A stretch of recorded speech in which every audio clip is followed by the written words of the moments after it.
Do you think Marcion Rowe would ever fuck Santa? Start your sublight engines, it's time for RuPaul's Padres, a queer Star Wars podcast. Welcome back to another week of chaos. My name is Mel, I use they, them pronouns. You can find me on TikTok at GrunkleRex, and my gender this week is canonical enjoyer of the holidays, Stellan Gios. He wears a Santa costume? No, okay, so... Stellan Gios would dress up as Santa, Yes, like for he the would. Padawans. I feel like he'd get really Definitely. into it, too. Like, he does Canonically, he does. Elzar Mann sings Santa Baby about Stellan. No! I saw Mommy kissing Santa Claus, but I saw Santa Claus kissing Elzar Mann from Vernestra's POV. I, for one, support that entirely. Then what is Grandma got run over by a reindeer? Like, Unfortunately, it is Nibasik. Next question. by Anyways. who? By who? The Nihil. What I was going to say to explain what I just said about Stellan Gios canonically, like, enjoying the holidays, is that in the Life Day Treasury book that came out, there is a story about Stellan Gios. It's like the Coruscant Life Day. It's not actually Life Day, but he goes out and, like, enjoys, like, a warm little cider and, like, sees some children and, like, stops a crime happening, I think. I don't know. I didn't read it. I just know that he's delightful and just a little guy. May I just say, I would like to see, I haven't seen the actual adaptation of this film, so I just have, like, through cultural osmosis, understand the plot of it. I believe it is called The Santa Claus, starring Tim Allen, correct? Yeah, in that movie where Tim Allen kills Santa Claus and then becomes him. Yes, so I would like to propose... Wait. Let me refix this story. I do believe that is Marcion Rowe, No. and Crix is his little child. Next question. No, because that's exactly it. Because he's, except for the fact that I don't think becoming Santa would make him nicer. He just gets more toxic. My name is Ollie. I use any pronouns. You can find me on social media at Ollie Fresh. It's Fresh with a PH. And my gender this week is Die Hard a Life Day movie? Here's a Twitter thread. I don't like you anymore. I'm done here. This was the last fucking straw for me, was that question. I'm Noah. My pronouns are he, him. You can find me on TikTok at the Jewish Jedi. And my gender this week is Jango Fett's ho, parentheses, ho ho. I like that a lot. That's very good. Thank you. I thought of it on the train today and I was very pleased with myself. Hi, my name is Klaudia. My pronouns are she, her. You can find me on social media at Klaudia Says. My gender of the week is 14th Doctor Rey Skywalker, because she was doing a time travel this week. And it seems that her companion was Jedi Master General Finn Dameron, and that's what I'm feeling. Is it also because every time I see 13, I think of Avar Kriss? Absolutely, but that's just the general vibe, and that's the thing I am feeling. And you can bully me for that. I like the idea that I Rey's will. TARDIS is a rock. Ray's TARDIS is geode! What? Ray's TARDIS is Geode is Isn't he? He canonically is old enough to make that happen. Like, Yeah, and he does somehow magically move. I like the idea that he doesn't even time travel. He's the grandpa at a Christmas party that's like, back in my day, I went through quite a lot of things. And she's like, I can't get out of this because he's looking at me now. And I would sit through the whole goddamn story. She's like, that's so true, Grandpa. The idea that Rey learns about the High Republic because she's like, Jesus Christ, Grandpa Geode is talking again. She's like, yes, I'm all the Jedi, but I didn't need to know in that much detail. I remember when you hit Reith Silas so hard he lived. I'm Jess. My pronouns are they, them. You can find me on TikTok and Twitter at Kawaii Jessio. And my gender this week is Grandpa got run over by a reindeer, and by Grandpa I do mean Patriarch Tharaki from the Chiss Ascendancy. No! That's why he passed away. R.I.P. Tharaki. We are doing a Life Day episode this week. Life Day, according to Wikipedia, is a holiday of the Wookiee tradition that celebrates family, joy, and harmony. If you've ever heard of the infamous 1978 Star Wars holiday special, the one where Boba Fett was introduced, that's where Life Day originated. It's basically like the holidays. This is how the woke SJWs Disney Star Wars is erasing the is erasing Christmas. The war on Christmas is Life Day. My gender should have been the Star War on Christmas. That's the episode title right there. Yeah. Star War on Christmas. That's fantastic. Wait, woke SJW Rebel Chewbacca starts war on Christmas. Okay, fun fact about that. In my notes, I was reading the Life Day comic as we all did. And there was the part where Chewie is like freeing some Wookiee slaves, and I was like, wow, Chewbacca in his John Brown era. John Brown Bacca. He is. I have read Aftermath, and I have read a couple other things involving him and Han in their sequel era and whatever. And he's kind of doing that all the time. And I'm like, I love that for him. And Han is always just like, I'm a trash man, but no, I'm here to help. I'm here to help him in his John Brown era. I just love abolitionist Chewbacca. Anyways, do we want to actually talk about the Life Day comics now that we've already kind of began to talk about it, and then we'll talk about I would sure. love to. I would like to say Nibasik, please call me challenge. I can make time whenever you're free. I think we could have a good fun time. I'll take you to dinner. We can hang out. Han Solo was like, what's the true meaning of Life Day? And I think what we learned is that the true meaning of Life Day is gilfs. Like, I think the true meaning of Life Day is Nibasik being a gilf. Okay, full disclosure. I don't have a lot going on up here in my head. So I did not know when this comic was published. I did think that it came out like several years ago, and so I was like, oh my god, there are characters from the High Republic here. That's crazy. I was like in a genuine state of shock. And Mel informed me that it did come out like last week. Possibly less time than that. It literally came out like 2 days before Thanksgiving. That's incredible. I thought it came out in like 2011, and I was like, that's so cool that they're here. That's wild. I love that. But I was very excited to see them in this comic. It's so crazy that the High Republic authors were like, remember these guys from the Life Day comics? Let's make them the main characters of the like children's books versions of all of the High Republic adult novels. That's powerful. I mean, that's Star Wars, baby. Like, I believe in that. I am obsessed with this comic. I think it is very interesting, the team they had for it. They have Kevin Scott, and Justina Ireland, amongst many others. But because I'm, a High Republic stand first and a human second, I was like, oh my god, Kevin and Justina are working on this together. And first of all, I learned this fun fact. So I don't know how much y'all know about the original holiday special from 78. But in it, Chewbacca basically like celebrates Life Day with his family. He has a wife and a child. The child's name is Lumpy. It's that fucked up little Wookiee guy. They are mentioned in this comic. So they are canon. And I thought to myself, wait, did Kevin Scott canonize Lumpy and Mala? I believe I believe they have been mentioned before in canon. Yes, they have. They were mentioned in Aftermath. So that's saying the book that Cobb Vanth is from is also the book where Lumpy got canonized. Cobb Vanth canonized Lumpy? No, Good stop, for him. that's not- I think they should hang out. This is Anyways. adding to Wait, Cobb so that Vanth. means Chewie does have a wife and kid, and just like not hanging out with them? Okay, What's so going on there, Chewie? This is what I have questions about. Because they did not answer this kind of in Aftermath. It is not answered here. Is like, okay, in Solo, for example, when he frees Chewie from an Imperial prison, why doesn't Chewie go back with his family and his people?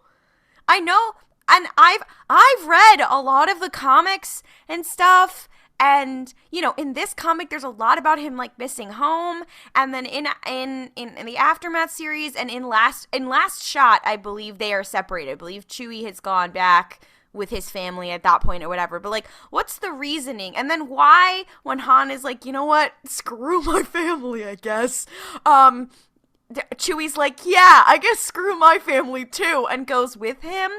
I have read a lot of the canon, but maybe I'm missing something. Like, why? What's the reason?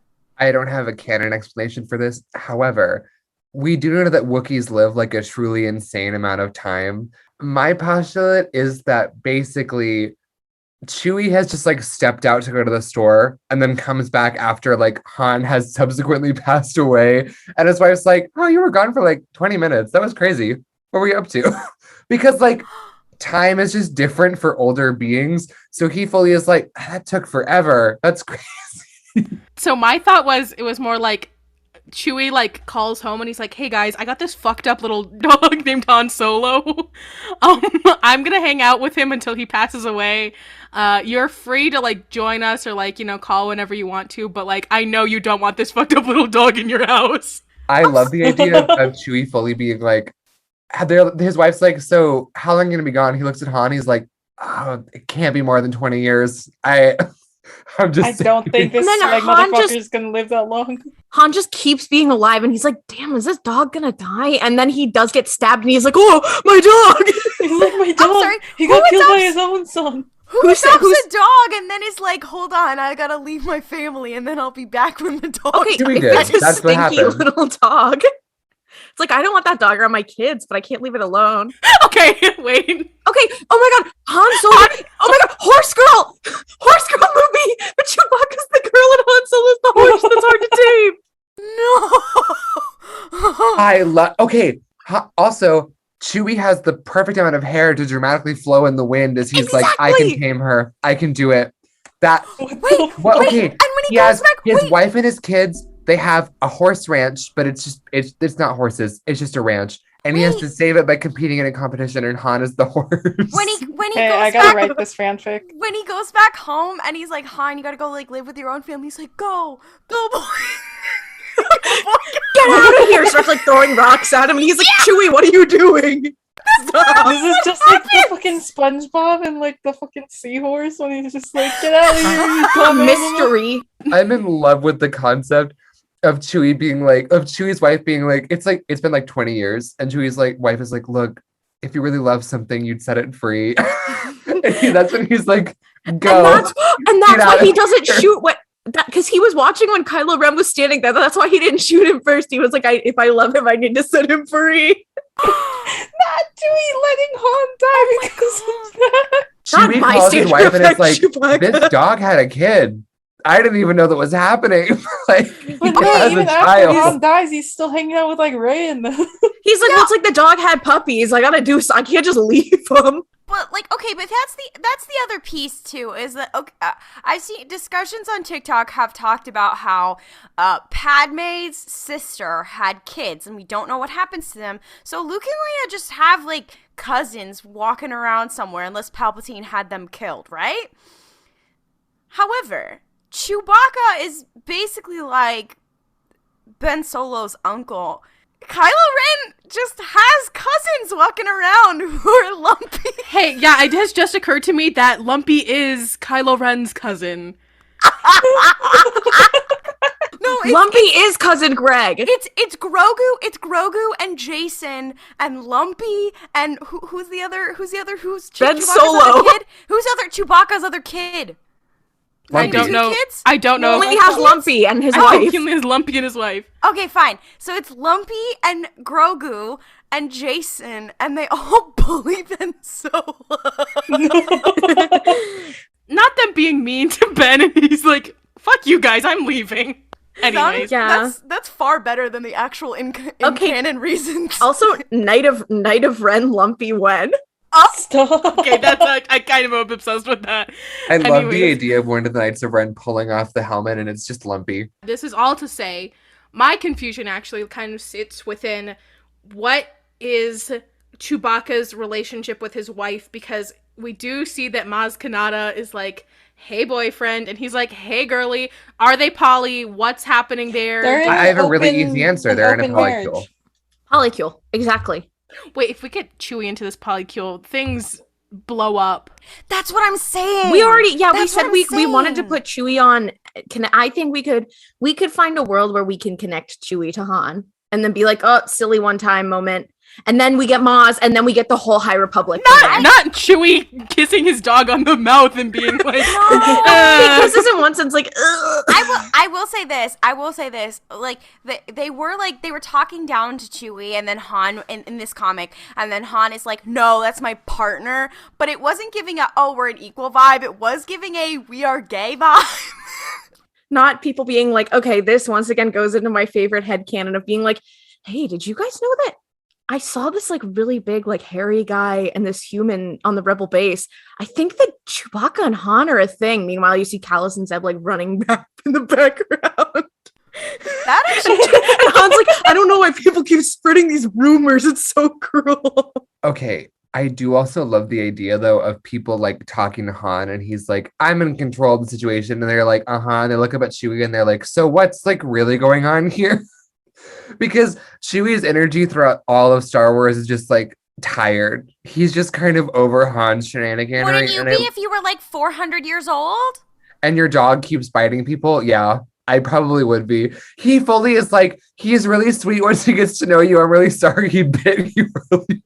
He doesn't even bite people. He just doesn't pay them back. That is literally him talking to Ben Kenobi in A New Hope. Like, it's not on the screen, but Han's like, oh, this Force stuff is bullshit. You're an idiot, old man. And then he leaves and Chewbacca comes over and he's like, I'm so sorry. I know the Jedi were real. I was best friends with Ahsoka Tano for that one episode.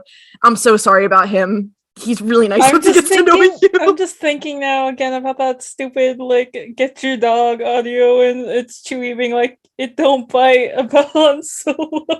Also, another thing about this comic, sorry, I am being that guy, to go back to the High Republic content in it. At the very end of the High Republic segment, Nib is like, oh, Burry, we could come back here next year. Hey, Nib, that was very ominous. I don't like that vibe. Please do not die in the Fallen Star. I have one request. Well, it could have been positive. It could have been like, hey, I'm trying to establish a cultural norm with my Padawan. It could have not been something sad. Hey, you know what's really crazy? It's almost like the Jedi do care about maintaining the culture of their members. You know, I mean, wouldn't that be crazy? Okay, oh my God. Which is great until it doesn't work with Gregory Dooku, who's like, Craig. What if I were an oligarch? But to be fair, he is just an oligarch. Like, he's not like that's he's a specific like to him that. problem. They're like, we want to give you your culture, and then it happens, and they're like, God, maybe we shouldn't have done that. See, he's and like, this is oligarchy is my culture. Thank you. See, and this is again why I think like it wasn't like Yoda's like problem. It's just because Yoda fucked up and decided, I'll take the one cis guy, the cis white dude, after like having a bunch of like NBs and like trans like people as like his Padawans. He's like, okay, I'll try training this cis white man. It is very funny that you said that. I don't know if you have read or listened to the audio drama Dooku Jedi Lost. So Craig fully thinks he is going to become the Padawan of this really cool woman who like is like finding like dark side artifacts and like constantly like talking to him about these like amazing things, and then she picks Sifo Dyas and he's like, oh, and then Yoda's like, I guess I'll pick you, Craig. And Craig's like, oh, okay. Anyways, so it is literally like there was no one left to teach him. Okay. Also, so sorry. He wishes he was Wreath Silas. He wishes Comac was his master. I have had a vision. I don't know how related this is to the plot of Jedi Lost because I have not read it. However, I am seeing, I say this like it was a choice. I was shown in my mind Craig Dooku in a crop top that has glittery font that says, we are the daughters of the girl bosses you couldn't gaslight. Okay, I like that because there's also this part in the book where he like does, well, spoilers for Dooku Jedi Lost. He like opens his little lightsaber and then proceeds to make soup out of a dragon who is like the ancestral dragon of his people's brain. It's good soup. It's good soup. He just like goes, whoop, you're being naughty. I'm going to be in charge of Serrano now. And that is what I have just imagined him wearing in that scene. Girl boss. Good for him. Come on. Also, I would like to say in relation to the Nib being like, we can come back here next year and that not being ominous. This is a Kevin Scott and Justina Ireland joint. I don't believe in two things when it comes to them. I don't believe in non-ominous lines, and I don't believe in unintentional writing. I feel like, unfortunately, that line is going to come back to bite us all in the ass. I'm trying to live in denial, okay? Leave me And that's alone. great, but I'm trying to live in reality. Okay, but here's the thing. The two of them are the protagonists. Like, Burry is the protagonist of the children's, like, the children's But Nib book. isn't. But she's in it. She's just there. She's just a gilf. Do we want to? Is Burry grieving gonna be like the main theme of the next one? Not they Burry did. and Belle both being like, my parents died. And Reese? Okay, my brain has re-unlocked the support group of all the little boys who have lost their masters. Imri, Canteros, Reese, Silas, Belle, Setafar, and now Buryaga. He gets to join the squad. Don't say that. We're not manifesting that. Boys group. When is the boys' night out? Boys They night. all Okay, Boys that I'm are so just, sorry, like, but crying to each other, I guess. Damn. The idea of all of that group of people going out sounds extremely funny because I don't think they would have fun. Yeah, Burry. Well, okay, I think Burry and Imri would get along very well. I feel like independently, if it was just one-on-one with any of them, like they would have a good time, but all together, I don't think that they would know what to do. Not the toxic herd mentality of teenage boys. Yes, No, that's exactly it. As someone who at one point was a Imri teenage will boy. Imri will Yes. feel so overwhelmed by all the like toxicity and like just No, bad it's vibes toxic. They would going be on. toxic. Why No, would they be Imri is the most toxic one there, unfortunately. Yeah. He's canonically toxic I think for like a whole book. I think Belle would I be mean, like trying to true. make sure everybody's having a good time and like To his own detriment. He's like, so we're all having fun, right? Like, yeah, we're all having fun. And he gets stressed when people are like having kind of a low energy moment. He's like, Yes. come on, guys, we need to have fun. And Reith is like, I've never been invited out before. He has, but he's like, I wasn't planning on coming out tonight, and now I have anxiety. And Burry's like, I'm "You guys, hungry. Like, I would like to eat something. I would like to eat something. Does someone know Shriwook? Yeah, he's like, hey guys, is there a bathroom? And they're like, Burry's not having a good time because they don't understand what he said. Burry's just like, I just need to go to the fucking bathroom. is Burry old enough to drink? I don't. I feel like nobody's in a car to fucking Wookiee. Burry and Belle are the two who are old enough to drink. I mean, depends on how old the alcohol age is because Belle is only like 18, 19, so. All right, let's say Star Wars is Europe rules.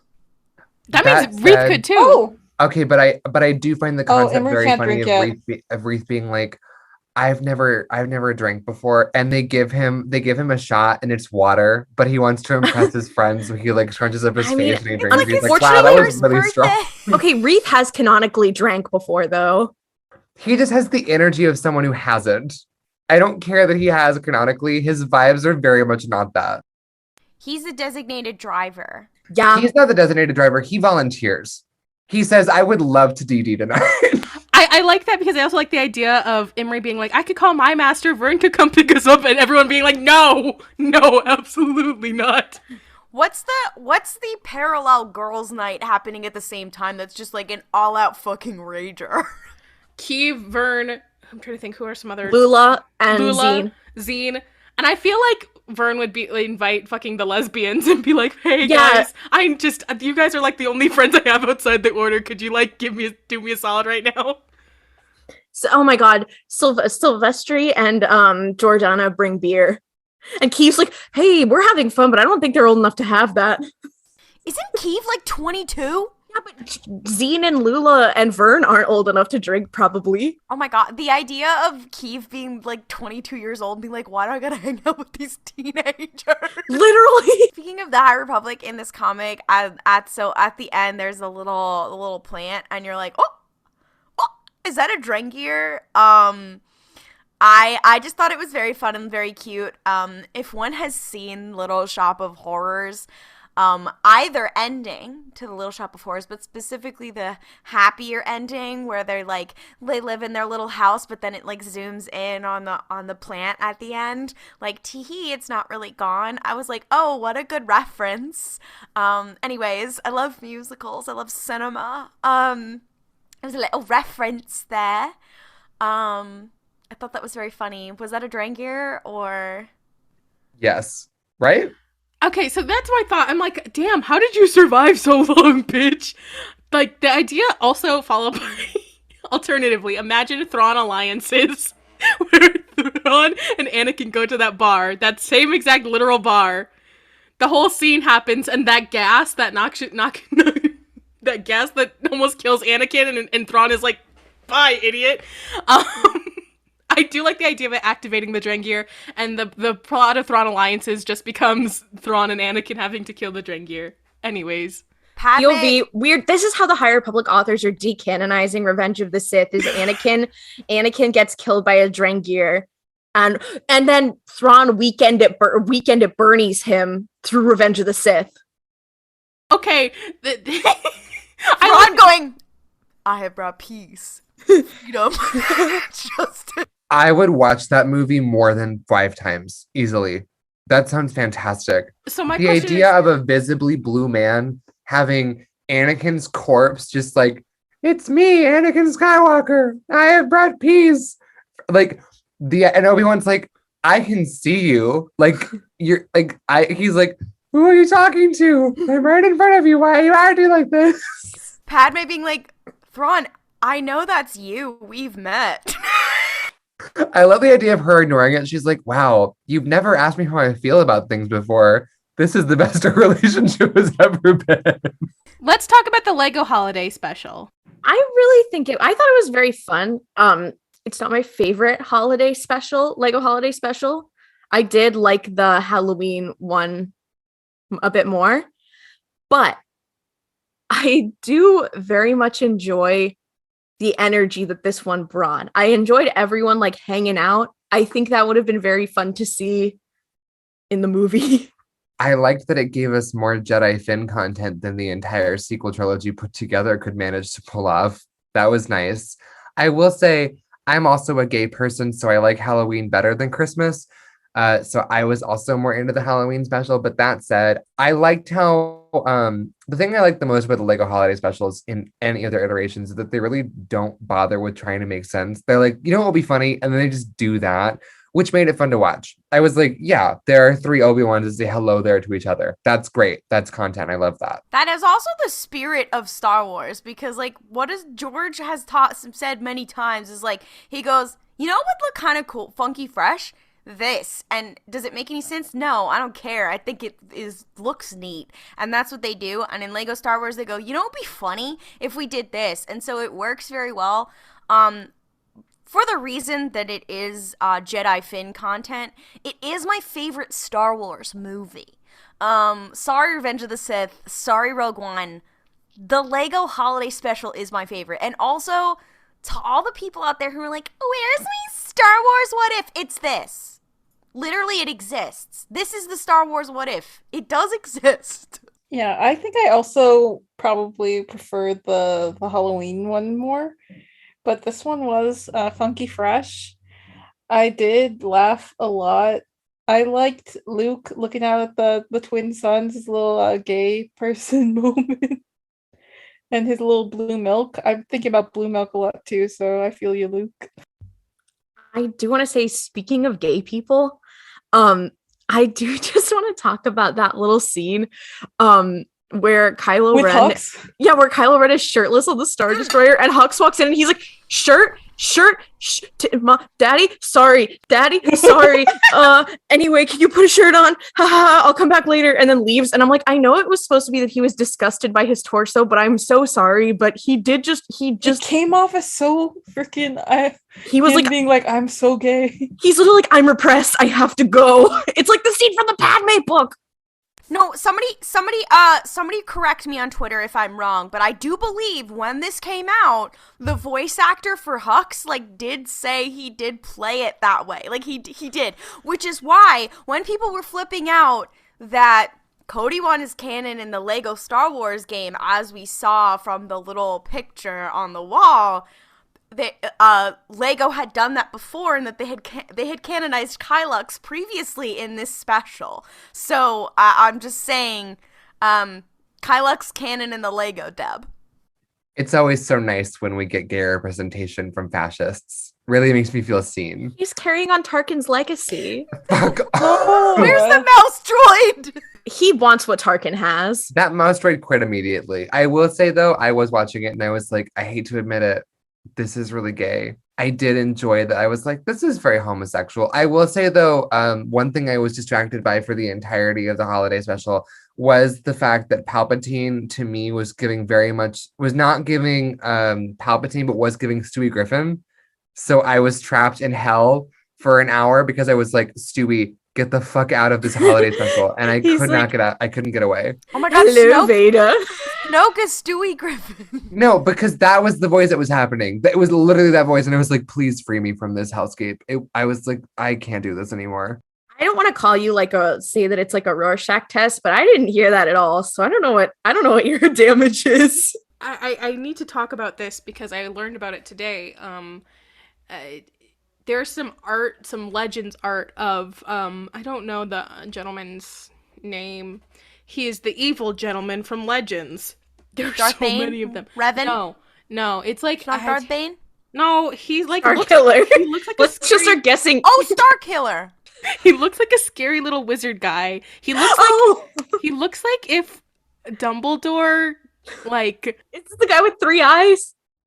I don't know if it has three. It's Luke with 2 U's. Yeah, Luke's with 2 U's, but With that. I'm trying to think how to describe him. He's like Dumbledore's gaunt, scary cousin. That's how I would describe him.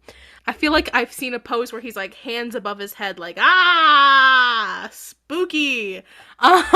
He sounds kind of like this, like the CDI, like a CDI Zelda villain. Yes. Anyways, there's this art from Legends of him and then Luke fighting Luke with 2 U's, and it paralleled very well the scene in this holiday special where the 2 Lukes were on the ground and fucking Palpatine and Kylo were up in the corner and Rey was like, what the fuck, y'all? And so I just saw that and it made me laugh very hard. Anyways, I like that Lego said, what if we brought Legends into canon through visual references? They do that all the time. I can't wait to see Thrawn in the fucking Arbor Day special. I love the idea of a Star Wars Arbor Day special almost as much as I love the idea of a Star Wars Hanukkah special. I don't know what that would look like, but I find it an incredibly funny concept. I hope Thrawn is in the Hanukkah special because he's blue. What the fuck does that have to do with Hanukkah? Yeah, what the fuck? Is that because blue is So, because corporations. Spoilers for the Torah. Hold on, because corporations, they only know that Hanukkah is blue, and then they take Christmas stuff and they just turn it blue and they go, it's a Hanukkah product. Okay, Rex and the 501st celebrate Hanukkah when?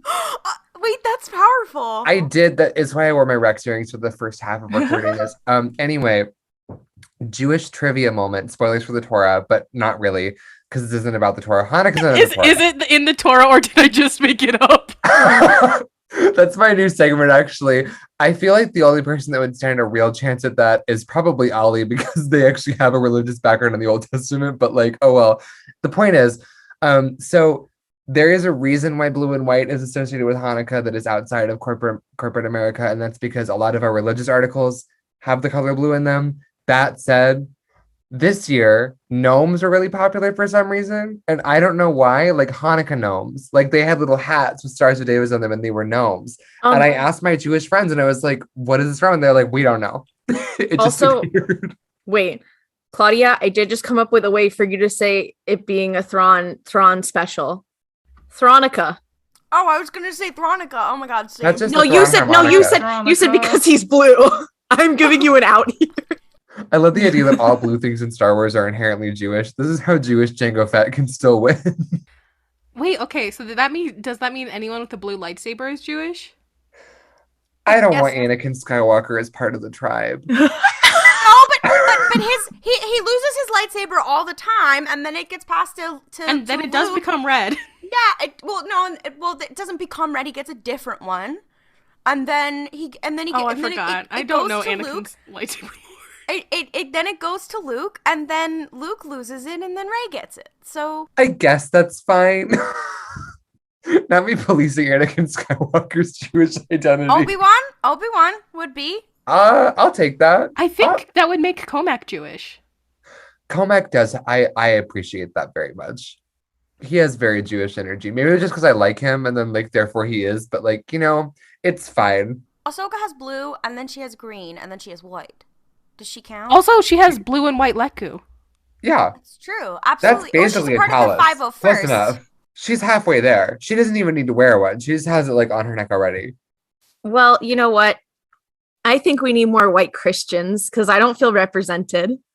I hate you, love. I really. Why don't we have more white Protestants in media? It's really so sad. Anyway. Okay, but I do love the idea of canonizing Protestantism in Star Wars. Okay, who Let's canonize the all of the 96 holy wars. Yeah, I was like, can we canonize the 96 thesis? Wait, 96, 95 thesis? It's the 95. Thank you, sorry. It's Theseus and the Minotaur. No, Martin Luther. I know, Martin Luther's thesis. Martin Luther's thesis? Martin Luther's thesis in the minute. Yeah, because Martin he was Luther's busy being a whiny SJW, and he nailed his list of complaints to the door of a church in Wittenberg.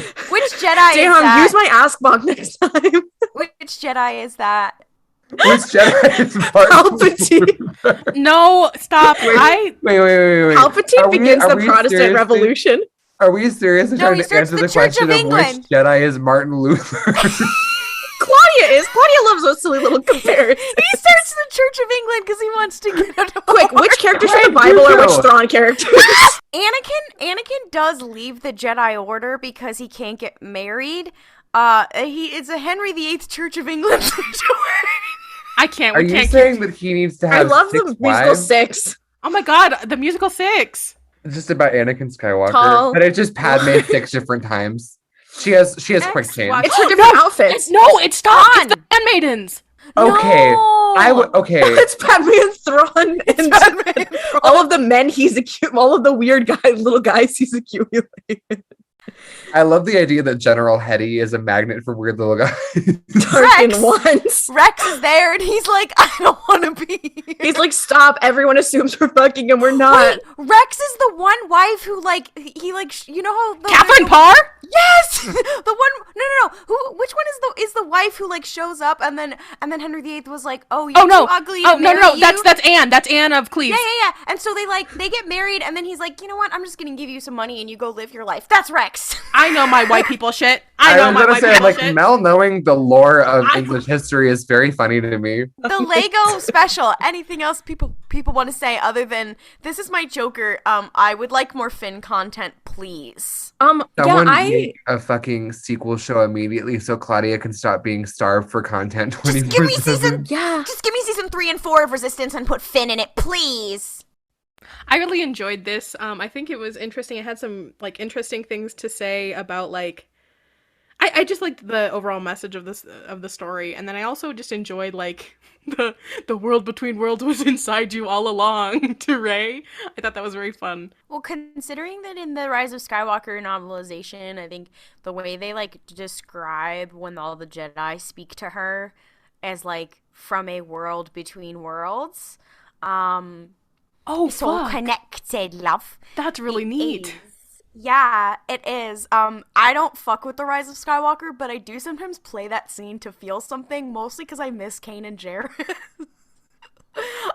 Listen, I think the Rise of Skywalker made some points. that's that like being the one of one. them. That's one of them. You know, when Palpatine's like, "I'm all the Sith," and she's like, "And I'm all the Jedi, bitch." You're like, you know what? Maybe I do like Star Wars. Yeah, I really liked this special because I think it really did put an emphasis on what I think is cool about Star Wars, which is found family. I think seeing them celebrate, like, we're just gonna have this party, and Rey being like, I have something I have to do, and they're like, but you're gonna miss the party. Like, it just felt so pure and so enjoyable. And I was like, this is just like, it's just a bunch of fun guys, like all hanging out and being a little family. And all of the characters like hanging out together to celebrate the holidays is just so, there's just something so good about that. And I think a lot of the times in Star Wars, there's a lot of tragedy. It is a Star War. So a lot of like characters die. There's a lot of stuff going on.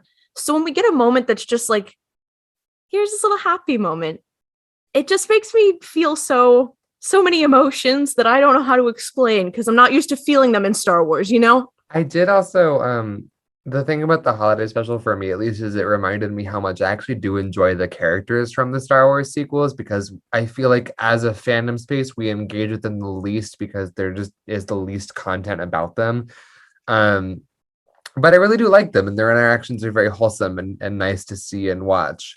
And this may have inspired a sequels rewatch in me, since I have actually only seen The Force Awakens once, and that was when it was in theaters when it came out, and I have never watched it since. So I may go back to it. I will say the Poe Dameron interactions where he gets to just be a little funky little guy in this and like have friends are really wonderful. Because you get a little taste of that in The Rise of Skywalker, of him just like bantering with his friends, and you're like, I would kill for more of this. And I don't know, I just miss they. He's literally so haggard. I love it. Yeah, he really does have the energy of he's like, listen, I do everything in this damn house. Like, very much the dad who tries to deep fry the turkey and then gets mad when he doesn't follow the safety instructions and is like, why did you guys do that? It's like, sir, you were the only one who was touching the turkey. This is on you, bestie. Given what happens in the Halloween special, it's actually the continuity is very good. The character continuity. Yeah. Also, homophobic of them to have Zori show up and be like, I'll give Poe a little kissy. I'm like, no. They had to make a sacrifice. It was either Kylux or Finpo. I know which one I would choose of the two of those. Damn. It definitely did have like the vibes of like a stereotypical like holiday kind of movie kind of deal. And it was fun, lighthearted like time, but like so was like it was just good at that, I guess. Star Wars in general get better at being fun and lighthearted sometimes. And my one thing I didn't like is there was no Cody, so what was the point? But it wouldn't make sense. Well, actually no, because she was time traveling. Where the fuck was Cody? And we saw clones. Yeah, we could do a real Cody watch. Where the fuck was Cody? Where was he? They can't keep hiding him from me like this. They can't keep getting away with this.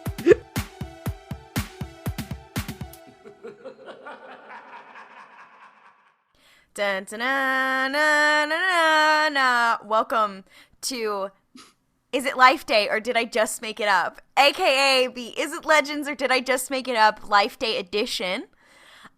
Today I will be going into the depths of Wikipedia to bring you some Life Day facts or fiction. Who knows? Are you Jonathan Frakes?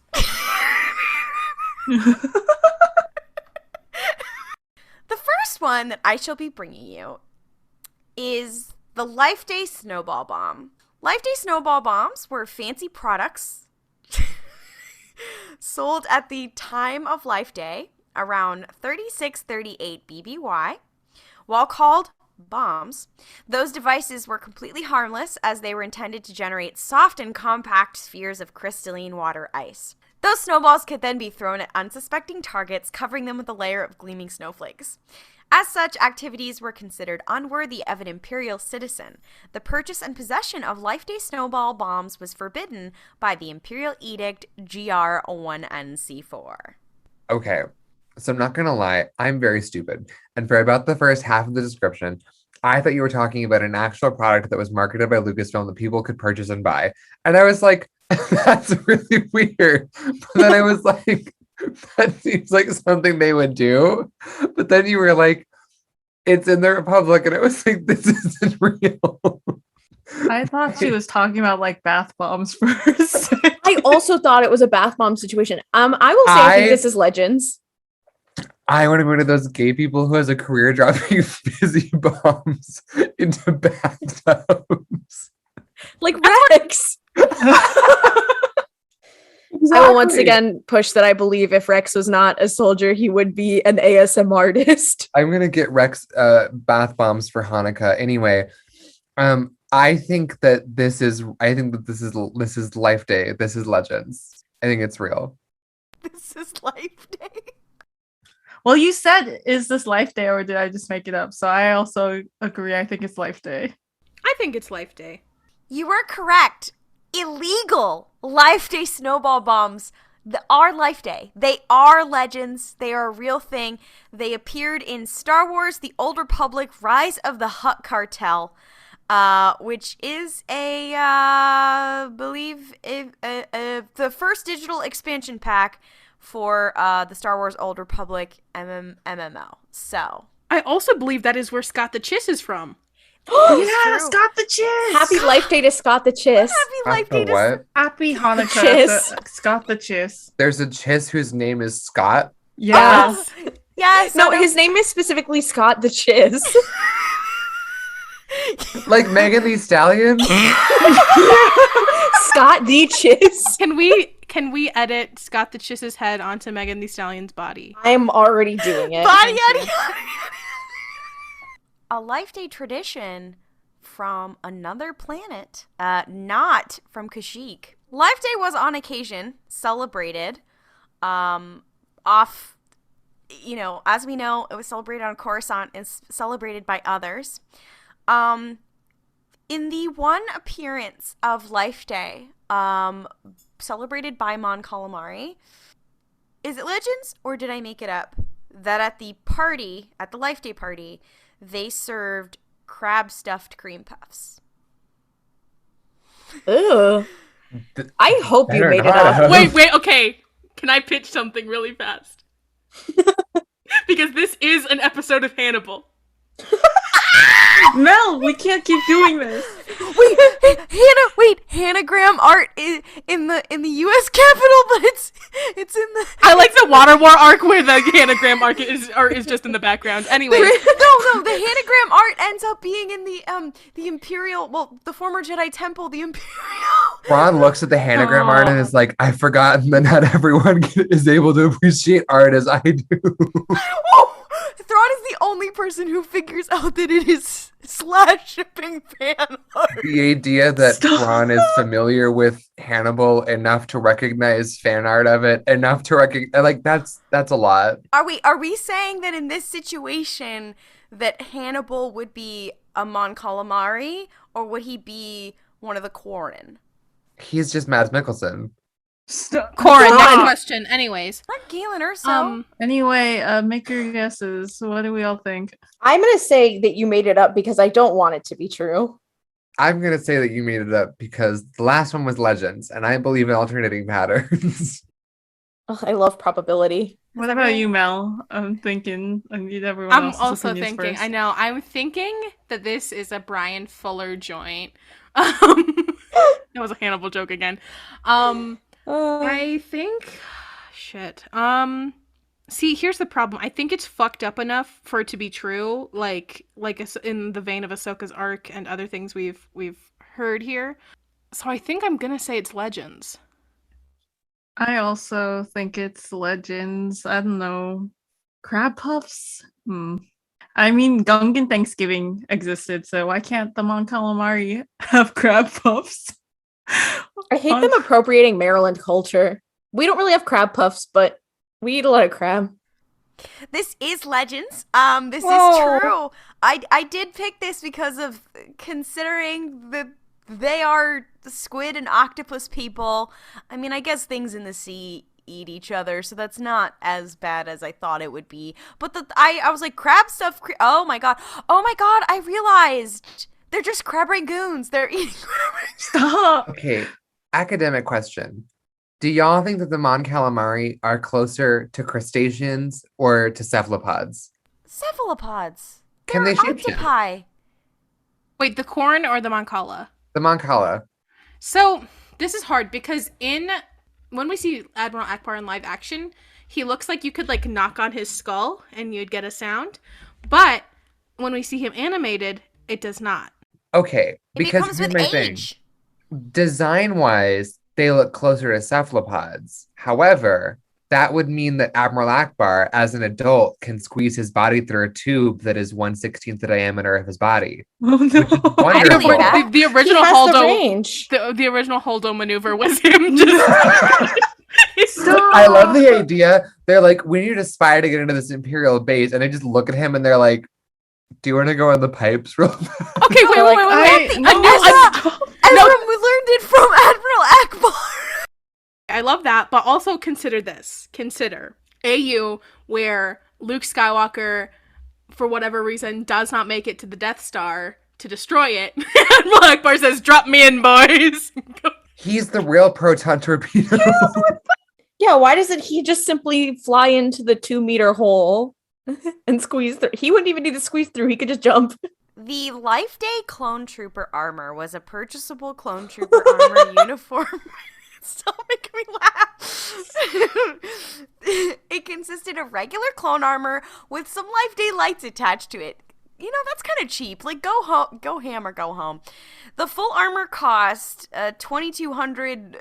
I don't even know what that symbol means. Pounds? I don't know. Credits. I guess it's credits. I like the idea of them being like, it's 2,200 pounds, please. 2,200 euro. The outfit was only purchasable during Christmas time, and it was available for anyone to buy during its canonical appearance in the game that it appears in. I like the idea of it, so I'm gonna say that it's Legends. I am also in love with this concept on pretty much every level because I love the idea of clones having seasonal armor. Like, I like the idea that they have it for different holidays. That said, so I'm gonna say it's Legends. I would also like to propose that clone troopers are very into Christmas sweaters. Like, that's like a standard uniform around Life Days, like holiday themed sweaters. I don't know if I'm just overthinking because it's just like, what if this is true, but like Claudia's like changed like one little like fact about something? Or are we being like thronified again, or am I just overthinking? Mel, give your answer first. I'm still thinking. I like that you planted a seed of doubt in my head. I think this is Legends. Okay, now the answer depends on, do I want to be a contrarian because everyone else said it's Legends, it's Life Day, or do I want to just go with the crowd because peer pressure? But I want to be right because I am the reigning. Is it Legends, or did I just make it up? You have a title to defend? Yeah, I have a title to defend. I can't let Maybe I'm trying to fuck with you. Who knows? I'm gonna say it's Legends. I'll just go with the others. This is correct. This is Legends. It does appear in the Star Wars Clone Wars Adventures video game. I will send you a picture. Show us not on Wikipedia, on the Clone Wars wiki. There's actually better pictures of it. It's very small. It's literally like looks normal except for some weird little red straps on it and some lights on the helmet. I think this is very fun. It is very blurry because it's pretty pixelated, but like, I'm in love with this concept. I love everything about it. Yeah, I'm trying to see if there's like a full, unfortunately there's not a full picture. So is this like a skin you would buy for, I didn't play this game, so I'm like, is this like a skin you bought for a character? Yeah, that you could only buy I think that's during very Christmas fun. time.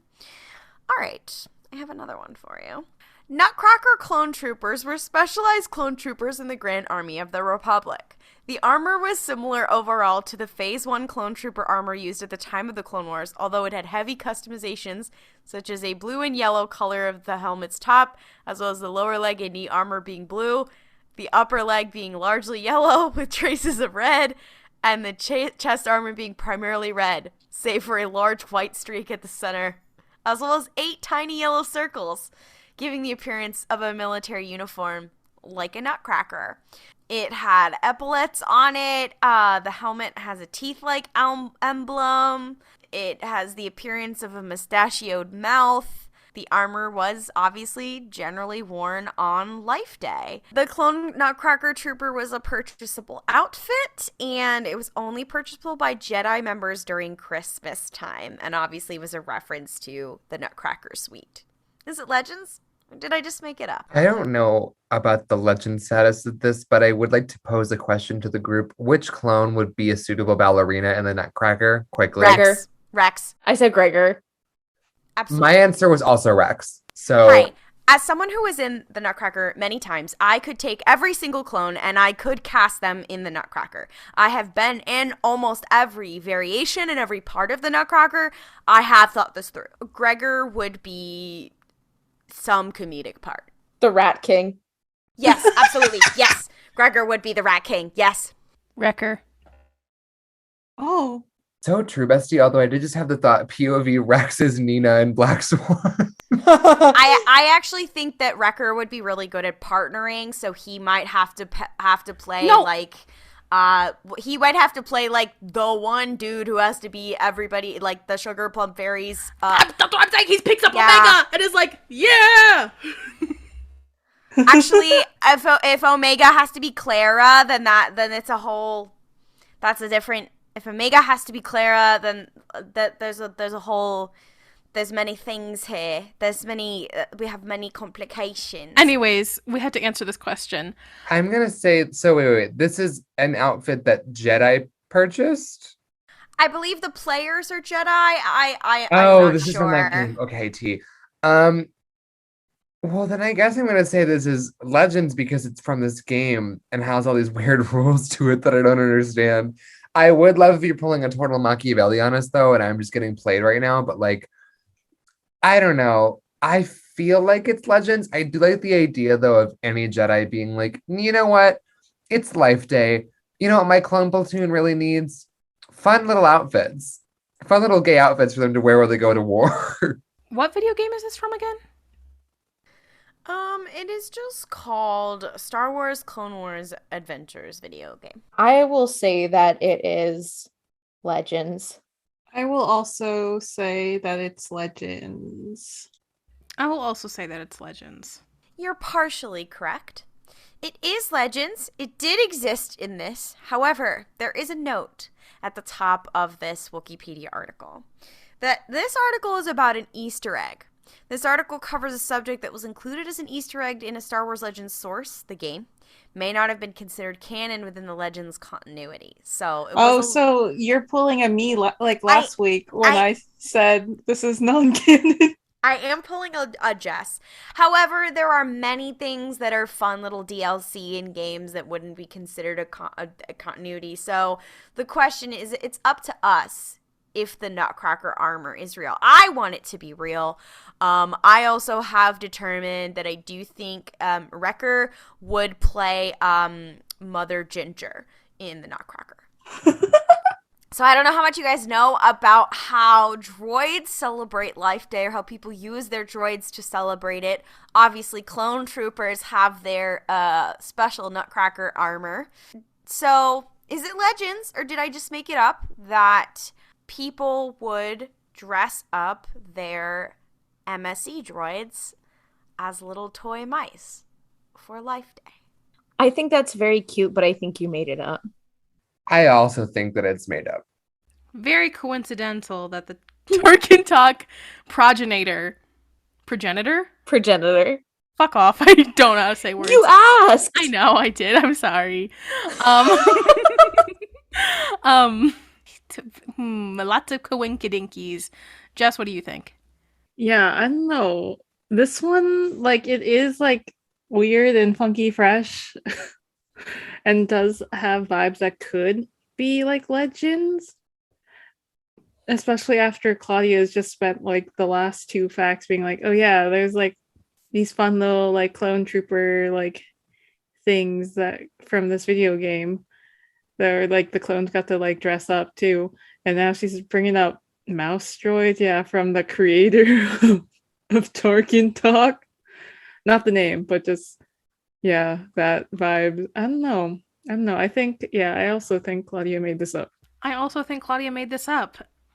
You've been thronified. This is Legends. What the heck? So mice are canon in Legends? This was also a part of the Star Wars Clone Wars Adventures MMO game.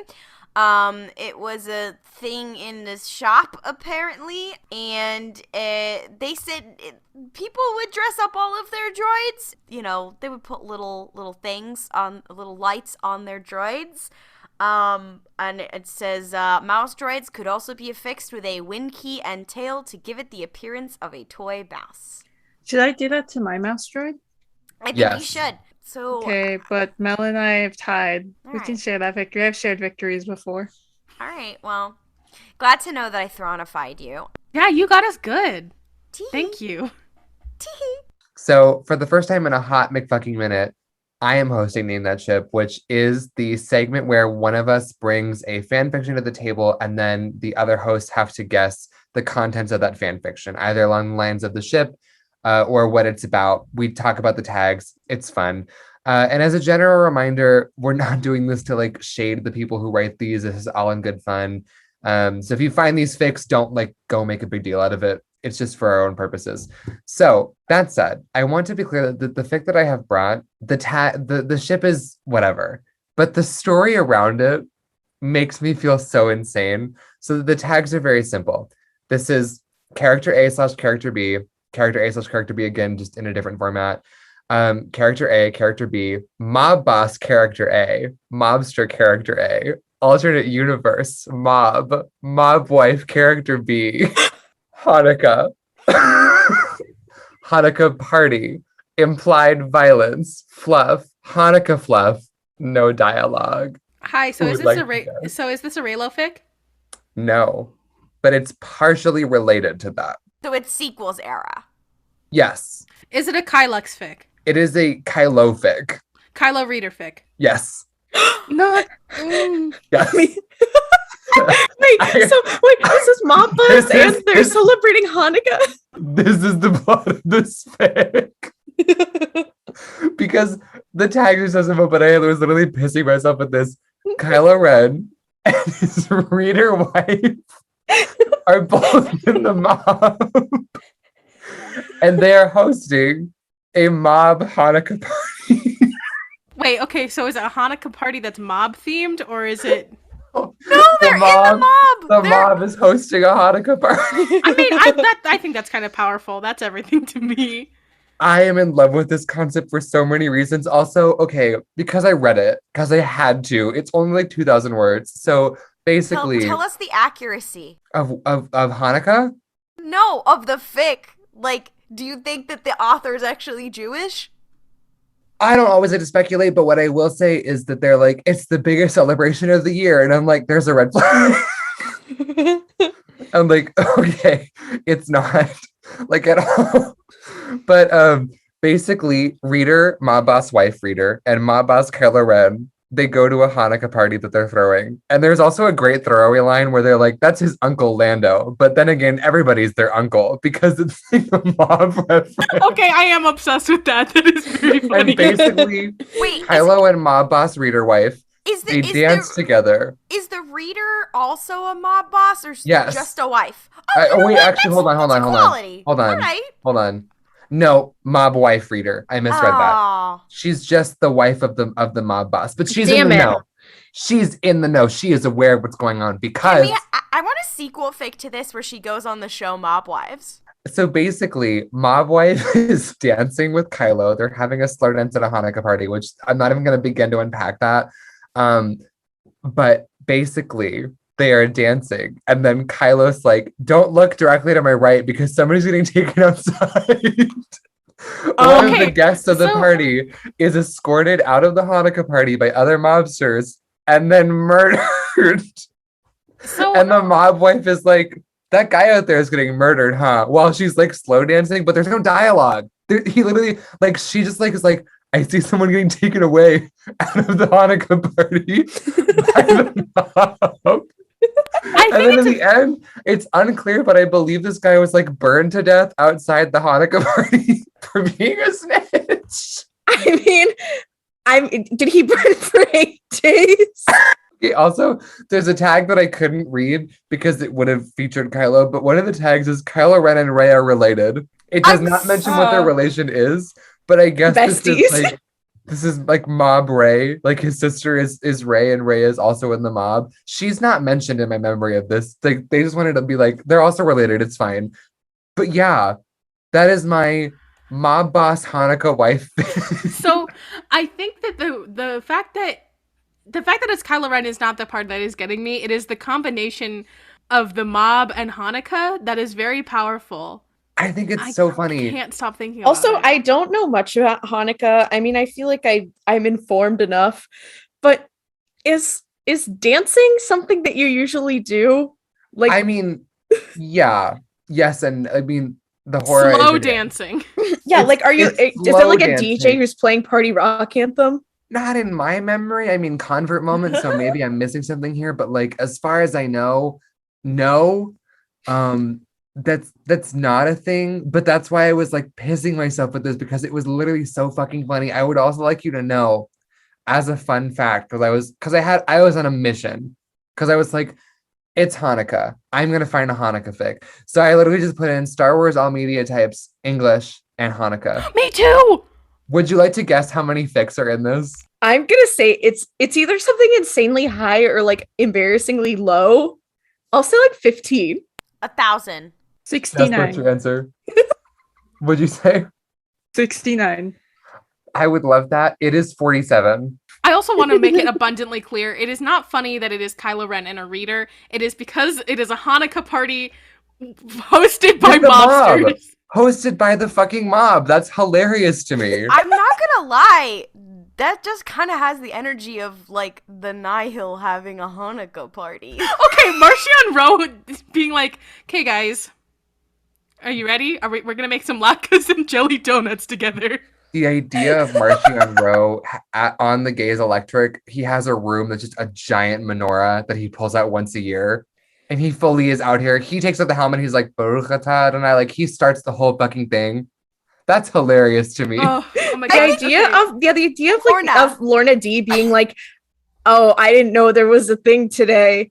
And then she's like, they finish, and she's like, "Thank God that's over. I didn't know anything that was going on." And Panade is like, "I hate to tell you this, but we do have 7 more days." Panada being, like, wildly devout is knowing the voice that Mark Thompson does for Panada. I would also, okay, here's my other really funny concept. Marcion Rowe uses Loden Greatstorm's lightsaber as a shamash. Nar, don't disrespect. Okay. Anyways, so here's the thing. I have a handful of fan fictions, and all these are very tag light because I was looking for holiday fics. So I have 4 prepared, but I'll start with just 2. I want to start with this one because it is Hanukkah, and I also explored the Hanukkah tag. Unfortunately, there are no Kwanzaa fics in all of Star Wars, which is hateful. Please, Ew. please, someone. If I knew more about Kwanzaa, I would write it myself. But as someone who's not celebrating Kwanzaa, it feels ingenuine. This, I think I'm going to save the title of the fic because the title of the fic is the crux of why I needed to bring it to the table. This is character A, character B, additional tags, Hanukkah fic, dreidel competition, fluff, 25 days of this ship's name, happy Hanukkah, meet cute, look at all the fluff I'm producing for once. Is this a male ship? No, it is not. Is it Raylo? No, it is not. Do you want me to read the summary? Because I the would summary is love also to. very Yes. good. Okay, so here's the summary. Character A does not have high expectations when his friend drags him to the JCC for a dreidel competition, but as luck would have it, he sits down next to the prettiest girl he's ever seen. Maybe singles night isn't the worst thing ever. So this is a modern AU, and it's a man and a woman. Is this like a common ship? Yeah. Is one of them Kylo Ren? No. T. What era? Clone Wars, Rebellion era? No. High Republic? No. Sequels? Yes. Ooh. Finn and Rey? Yes, it is. No, not Finray. Sorry, not Finray. Oh, but Rey is it is Finn part and- of it. Oh. Finn and Rose. Is Did I say it Ray Finn? and Poe? Yeah, it is. It is a damn. Oh, it's Damaray! Yeah. Oh, Damaray. Okay, I will actually happily accept that also just because Jewish Poe is very powerful to me. It is. I like genuinely. I'm like so. I really want to read this fic. Like it's. I was like, oh, this is like delightful. Ah, Jewish Latino moment. We do love So to true. see it. Are you ready for the next one? I have. I am very prepared. I love how we Yes. kind of one-shotted that. I mean, There wasn't wasn't trying. that much. Yeah, like, it These wasn't- are not very like cursed. They are just sort of funny. I mean, Yeah, like it's just like a fun little holiday treat, fun little life day treat. All right, next one is called "Make the Yuletide Gay," like actually gay though. Relationships include character A, character B, character C / character D. Those are 2 separate ships. Additional tags include literally just all fluff, tooth rotting fluff, life day family stuff. Their daughter is named Carrie because I want her to be. Carrie, combination of character A and B's last name supremacy. Requested that ship's name fluff, domestic fluff. Character A bakes, like a lot. And character D is the supportive sister-in-law who always steals cookies and licks the batter off the spoon. They would be best friends. I will go to court about this. Is this Han, Leia, and Din Luke? No, it is not. That would be very powerful, though. What era? Is this prequels? Is this sequels? Is this original trilogy rebellion? Original trilogy rebellion era. Is one Han and Leia? No. Is the character D the like sister-in-law? Is that Ahsoka? No. Is it Sabine? No. Fuck. Are they Rebels characters? No. Is it Rogue One? There is a character from Rogue One in this. Is one Jyn Erso? Jyn Erso is character D. So is she the supportive sister-in-law? Yeah. So is Cassian Andor one? No. It's a gay couple? Both gay couples. 2 gay couples. Is it Leia?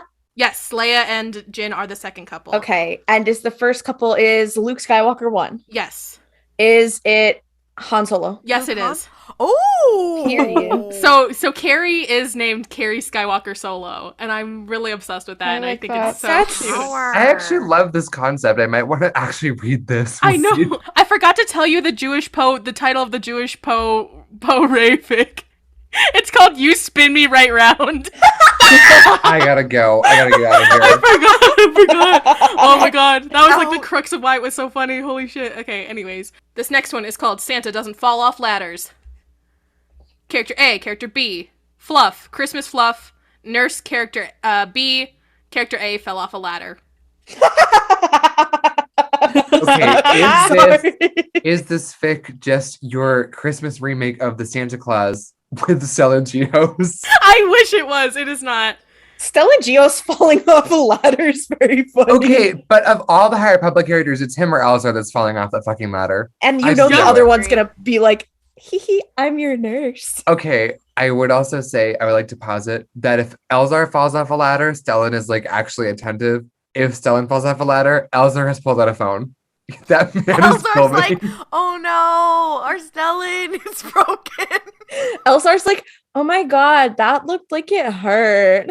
Stop. That's Okay, so Anyway, crazy. is this like is this a gay couple? Yes, it is. Is it prequels? No, it is not. Would you like to Is hear the it- summary? Yeah. Yeah. The summary is character B is working late and just wants to go home. All he needs to do to deal with is his last patient, some guy who fell off a ladder. Wait, is this OG trilogy? Is this sequels? No, it is not. It is sequels. The Okay, sequel- is it Is Kylux? They're No. Is it Finpo? Yes. Period. Who's the nurse? Who fell off a ladder? I bet Yes. Poe fell off the ladder. Poe fell off the ladder. True bestie. That feels like it could be canon.